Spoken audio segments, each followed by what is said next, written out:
Joo, terve. Mä oon Hokkasen Janne. Mä oon opiskellut täällä 2009 vuonna valmistunut ja taidekoululta ja nyt päätynyt tänne uudestaan opiskelemaan tätä ylempää AMK-tutkintoa. Ja tosiaan tässä on nyt yhteinen tämmönen ryhmänäyttely meidän porukalla tekeillä ja tähän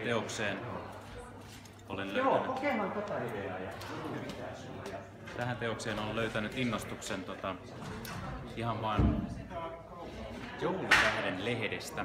Eli hyvin pieni joulutähden lehde putosi ja käpristyi tällaiseen muotoon ja sen muotokieli kiehtoi ja mä halusin tallentaa sen muodot ja oikeastaan siitä lähti tämä koko prosessi käyntiin, että tähän teokseen sitten maalasin ensin tätä taivasta ja sitten päätin, että se tulisi olemaan iso se lehti.